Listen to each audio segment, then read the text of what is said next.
Wow, Tami Neilson, ladies and gentlemen, she's almost like a one-woman band. Did you see all the things she was playing and she was singing? That's her new single. It's called One Thing, and Tami is once again up for an award at this year's Country Music Awards. She won another award 2 years in a row. We'll talk to her about that. Come over onto the couch. Tami, great to have you here. You're sounding great. So that's the new single, One Thing, from your new album, The Kitchen Table Sessions 2. So where's the name come from? Is that where you like to write? Well, actually, both of my last albums, Volume 1 and Volume 2, were both literally recorded around my brother's kitchen table. He does all of my producing, and so we just wanted to get that real feel of how it used to be growing up and just singing around the table and all the family joining in. And so, yeah, it's really stripped back and organic, and everybody's grabbing a banjo or a guitar or a fiddle or something. So, yeah, it's that's where the Kitchen Table Sessions comes from. People will hear you're obviously not originally from New Zealand. You came here for love. But what gave it away? So what was life growing up like in Canada? Because you were part of the Neilsons, your family band, did incredibly well, travelled a lot all around North America, performed, was it for Johnny Cash, is that correct? Yeah, we opened for Johnny Cash. Yeah, it's funny because you grow up in that and you think that's normal, growing up and singing like a bunch of gypsies traveling all over the world.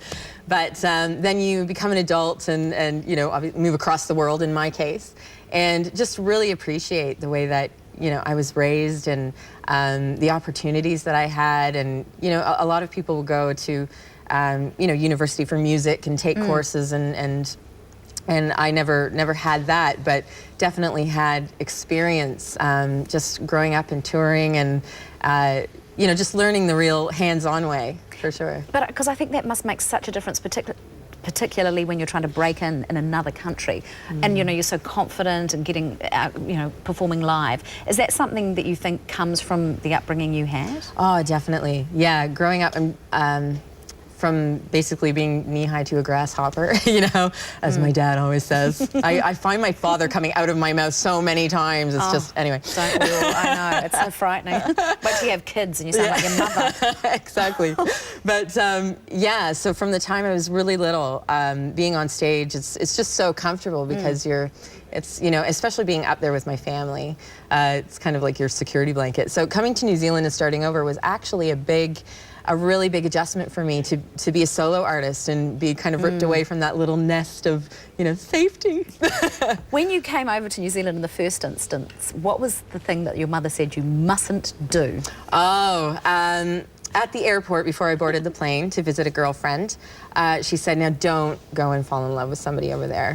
And I obviously took her advice. What did you say to her? Famous last words. So mums, don't say that to your daughter. Do not say that to your daughter, because inevitably it will happen. So I did fall in love with a Kiwi boy. But who can blame me? Well, they're just so damn cute. Yeah. I'm sure they'd love to hear that.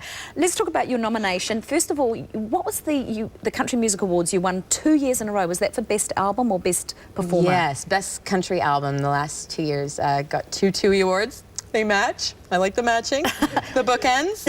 Where do you keep them? In a mantle, on my mantle. But at the moment we're shifting, so they're sadly in a box where I can't gaze at them every day. You're up for another award. Best song which song is up for the award? It's No Good for My Soul, which is a song off of my album, which I co-wrote with Lauren Thompson, who's another country music artist in New Zealand, a Kiwi girl. And so we're both up for that nomination, which is really exciting.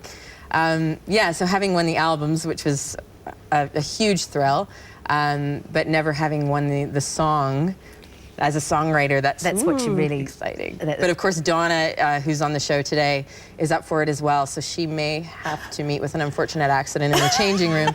We're sharing a mirror and there's sharp tools around, so possibly. I'll tell her to be very, very careful. You've got a couple of gigs coming up. I just want to give you an opportunity to mention if people want to come out and see you. Yeah, well, this Sunday I'm at the King's Arms in Auckland with Southern Fried Sundays, if anybody's around for that. And obviously have the Country Music Awards in Gore next week. I'll be doing a show with Donna Deans, my nemesis.